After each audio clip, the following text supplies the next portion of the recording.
ኤፍሬም በዚህ ልክ ሩታን የቀረበበት ትልቅ ሚስጥር አለ። ሰላም ጤና ይስጥልኝ፣ እንዴት ናችሁ? ለዚህ ቻናል አዲስ ከሆናችሁ ሰብስክራይብ በማድረግ ቤተሰቦች እንድትሆኑ ጋብዛለሁ። ቪዲዮ ላይክ በማድረግ ጀምሩት። እንዲሁም ቪዲዮውን አይታችሁ ሲጨርሱ የእናንተን ሀሳብ አስተያየት ኮመንት ላይ አስቀምጡልኝ። እንግዲህ ዛሬም እንደተለመደው በአዲስ ቪዲዮ መጥተናል። እንግዲህ ትላንትና አንድ የተለቀቀ ቪዲዮ ነበረ። እሱም እንግዲህ ምንድነው ኤፍሬም እንግዲህ ደስታንና ሩታን አንድ ላይ ለማድረግ እየሞከረ ነው ማለት ነው።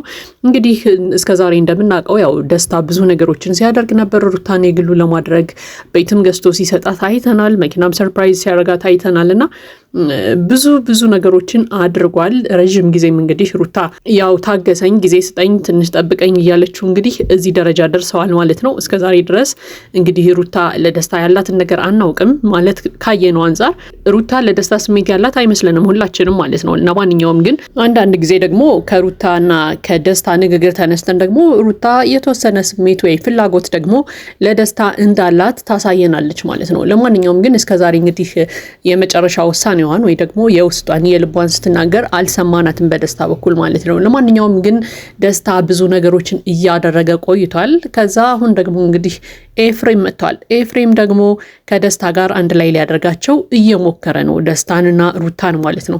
እኔ ግን አንድ ግራ ያጋባኝ ነገር አለ። እሱን ወደ በኋላ ላይ ነግራችኋለሁ ስለ ኤፍሬም ማለት ነው።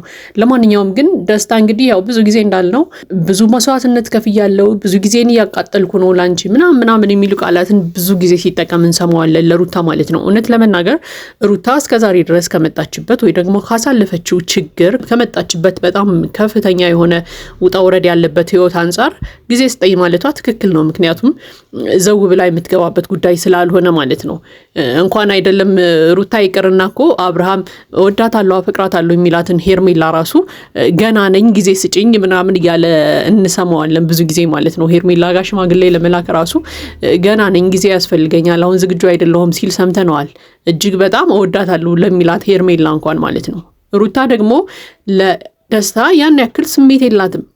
ስለዚህ ስሜቷን ማወቅ አለባት። ለደስታ ያላትን ዝግጁ መሆኗን እርግጠኛ መሆን አለባት እና ጊዜ ስጠኝ ማለቷ በጣም ትክክል ነው። ምክንያቱም መጀመሪያ የገባችበት አይነት ውጥንቅጥ የወጣ ህይወት ውስጥ ድጋሚ ደግሞ ዘጉ ብላ መግባት ስለሌለባትና ነገሮችን ማጤን ስላለባት ማለት ነው። ነገር ግን ያው ደስታ ሊታገሳትም አልፈለገም። ብዙ ጠብቅ ያለው እጅግ ብዙ ነገር አድርግ ያለው ምናምን ነው የሚለው ሁል ጊዜ እንደምንሰማው ማለት ነው። እና ደስታ የሆነ ውለታይን ቁጠሩልኝ የሚል እንደዛ አይነት ሰው ነው የሚመስለኝ ብዙ ጊዜ ሳየው ደስታ ማለት ነው። ምክንያቱም ብዙ ጊዜ ስለ ራሱ ማውራት ይወዳል።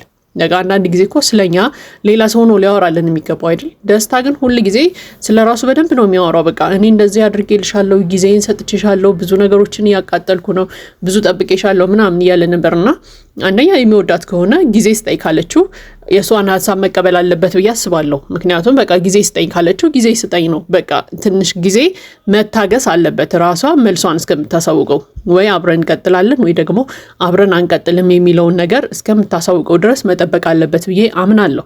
ነገር ግን ሩታ ለደስታ ስሜት አላት ወይ? አይመስለኝም። በፍጹም ለደስታ ስሜት ያላት አይመስለኝም።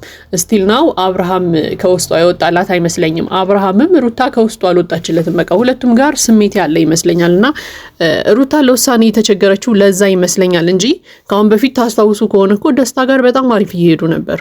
እንደውም ለአብርሃም ሁላ ነግረውት ነበር። በቃ ከዚህ በኋላ እኔ ከደስታ ጋር ነኝ ምናምን ብላ ሁላ ነግራው ነበረና አሪፍ ጊዜ እያሳለፉ ነበረ። ነገር ግን ያው ሩታ ወደ ኋላ የምትመለስበት ምክንያት እስከዛሬ ድረስ ያው ለአብርሃም ስሜት ስላላት ነው። ነገር ግን አሁን ደስታንና ሩታን ደግሞ እንተዋቸውና የኤፍሬም ሀሳብ ምንድን ነው? ኤፍሬም ሩታን ከደስታ ጋር ሊያገናኛት ያሰበው የምር ከምሩ ነው ወይንስ ምን አስቦ ነው? ይሄ ነገር ለኔ ሁሌም ጥያቄ ነው የሚሆንብኝ። ምክንያቱም ኤፍሬም ሄርሜላን አይወዳትም። ብዙ ቪዲዮዎች ላይ እንዳየ ነው ማለት ነው። ይቅርታ ጠይቋት ራሱ በበነገታው ወዲያውኑ የሚጣላት የሆነ ነገር ያደርጋታል ወይ ሩታ ጋር ሄዶ እሷን ለማብሸቅ ይሞክራል ምናምንና ሄርሜላን አይወዳትም። ሄርሜላን የማይወዳት ምክንያት አብርሃምና ሩታ አንድ ላይ እንዲሆኑ ስለሚፈልግ ነው። ነገር ግን ደግሞ በተቃራኒው ስናየው ሩታን ደግሞ ከደስታ ጋር ለማጋባት ይሞክራል። ምንድነው ሀሳቡ? ሄርሜላን ከአብርሃም ህይወት አስወጥቶ ሩታ ጋር አንድ ላይ ለመሆን በዛኛው በኩል ሄርሜላን ቁም ስቅሏን እያሳያት ነው። እውነት ለመናገር በቃ ሄርሜላን አይወዳትም። ሁል ጊዜ ነው የሚፈታተናት ምናምንና አብርሃም ጋር ለማለያየት የማያደርገው ነገር የለም። ለምን ተብሎ ሲጠየቅ ደግሞ ከሩታ ጋር ነው መሆን ያለበት አብርሃም ብሎ ሲናገር እንሰማዋለን። ከዛ ዞር ብሎ ደግሞ ሄዶ ደስታን ከሩታ ጋር ካልሆንክ ወይ ደግሞ ሩታን ከደስታ ጋር ካልሆንሽ እያለ ደግሞ ግብ ይገጥማል። ስለዚህ ከሄርሜላ ጋር ያለው ችግር ምንድን ነው ኤፍሬም? እውነት ሄርሜላ ጋር ወይ ሌላ የግል ችግር አለበት ማለት ነው? አለበለዚያም ደግሞ ወንድሙን አይወደውም እንዴ? ለምንድን ነው የወንድሙን ህይወት ማመሰቃቀል የሚፈልገው? እዚህ ጋር እኮ ሩታና ደስታን አንድ ላይ ያደረጋቸው ማለት ከዛ ደግሞ በዛኛው በኩል ሄዶ አብርሃምና ሄርሜላን ያለያያል። ስለዚህ ወንድሙን ብቻውን ሊያስቀረው ነው የሚያስበው ወይስ ምንድን ነው አላማው? አልገባኝም። እና እኔ እንደውም አንዳንድ ጊዜ ሩታን ሊበቀላት ላይ የቀረባት ነገር ነው የሚመስለኝ። በቃ የሆነ ነገር አድርጓት ሊበቀላት ነገር ነው የሚመስለኝ። ምክንያቱም በአንድ በኩል አብርሃም ጋር ነው መሆን ያለብሽ አንቺ አብርሃም ጋር ትታረቂያለሽ ብሎ የሌለ ተስፋ ይሰጣታል ሩታ። የውሳኔ ሰው እንዳትሆን ነው የሚያደርጋት። በቃ የራሷን ውሳኔ እንዳትወስን ያደርጋታል። ዛሬ ደግሞ ደስታን አምጥቶ በቃ አብራችሁ መሆን አለባችሁ፣ መነጋገር አለባችሁ ምናምን እያለ ሌላ ታሪክ ይፈጥራል ማለት ነው። እውነት የኤፍሬም ዓላማ አብርሃምንና ሩታን አንድ ላይ ማድረግ ከሆነ እኮ ሄርሜላን በጠላበት መንፈስ ደስታን ራሱ መጥላት መቻል አለበት። ምክንያቱም ደስታ ራሱ ሩታን ሊወስዳት ስለሆነ ማለት ነው።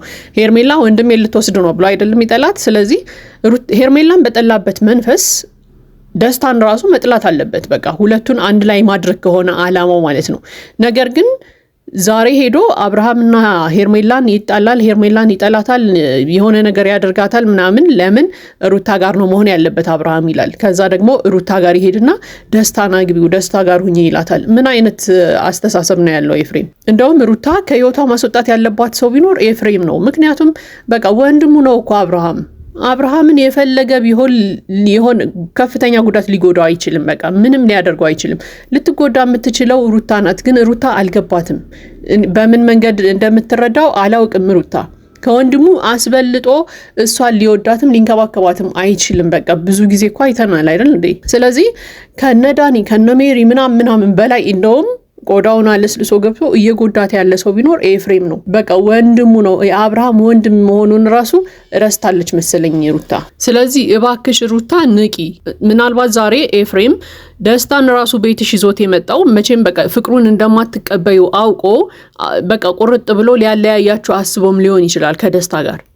ምናልባት ደስታን ቤትሽ ይዞት የመጣው በቃ ያንቺን የልብሽን ሐሳብ ስለሚያውቅ ከአብርሃም ጋር መሆን እንደምትፈልጊ ስለሚያውቅና ደስታን እንደማትቀበዩ ስለሚያውቅ በቃ ከደስታ ጋር አገናኝቶሽ ደስታን አልፈልግህም ብለሽ አርቀሹ ብቻሽን እንድትቀሪ ፈልጎ ሊሆንም ይችላል። ስለዚህ ኤፍሬምን በጣም መጠራጠር መቻል አለብሽ። አብርሃምና ሄርሜላ እንደማይለያዩ ያውቃል። በቃ ኤፍሬም አብርሃምና ሄርሜላ እንደማይለያዩ ያውቃል።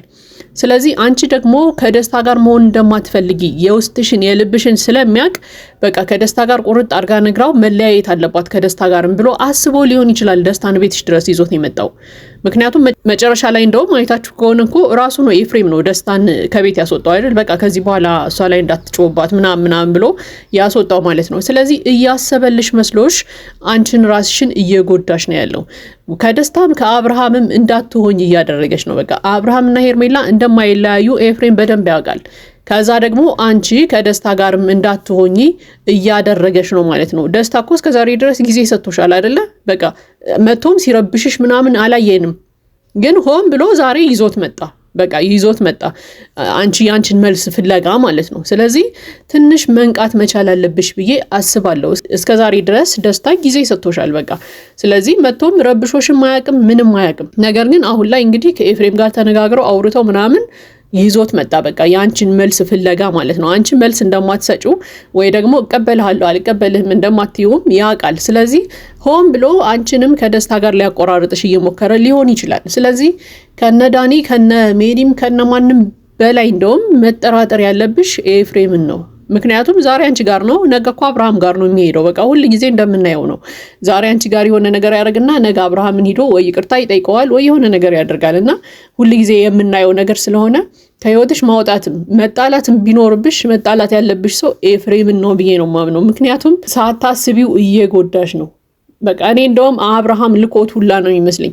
ወይ ደግሞ አብርሃም ባይልከው እንኳን በራሱ ተነሳሽነት አንቺ ጋር መጥቶ ለወንድሙ እየተከላከለ ነው። ለአብርሃም የሆነ ነገር እያደረገለት እንደሆነ ነው የሚሰማኝና ትንሽ ኤፍሬምን ብትጠራጠሪው ከህይወትሽ ሁላ ብታስወጩ መልካም ነው የሚል ሀሳብ አለኝ። ለማንኛውም እንግዲህ ከደስታ ጋር ያላችሁ ግንኙነት ይሰምራል አይሰምርም እሱን ወደፊት የምናየው ነገር ነው የሚሆነው በጊዜ ሂደት ማለት ነው። ነገር ግን አንቺ ራስሽ እንዳልሽው ከዚህ በኋላ የሚረብሸኝ ነገር አልፈልግም፣ ብዙ ነገሮችን አሳልፍ ያለው ብለሻል። ትክክል፣ ብዙ ውጣ ውረዶችን እስከዛሬ ድረስ አሳልፈሻል። ስለዚህ ከዚህ በኋላ ራስሽ ሰላምሽን የምታስጠብቂበት ጊዜ ነው ብዬ አምናለሁ። ለማንኛውም እንግዲህ ወደፊት ደግሞ የሚፈጠሩ ነገሮችን አብረን የምናያቸው ነው የሚሆነው። ይህ እንግዲህ የኔ ሀሳብ አስተያየት ነው። የእናንተን ሀሳብ አስተያየት ኮሜንት ላይ አስቀምጡልኝ። ለዚህ ቻናል አዲስ ከሆናችሁ ሰብስክራይብ በማድረግ ቤተሰቦች እንድትሆኑ ጋብዛለሁ። ቪዲዮ ላይክ በማድረግ አበረታቱን። መልካም ጊዜ ይሁንላችሁ።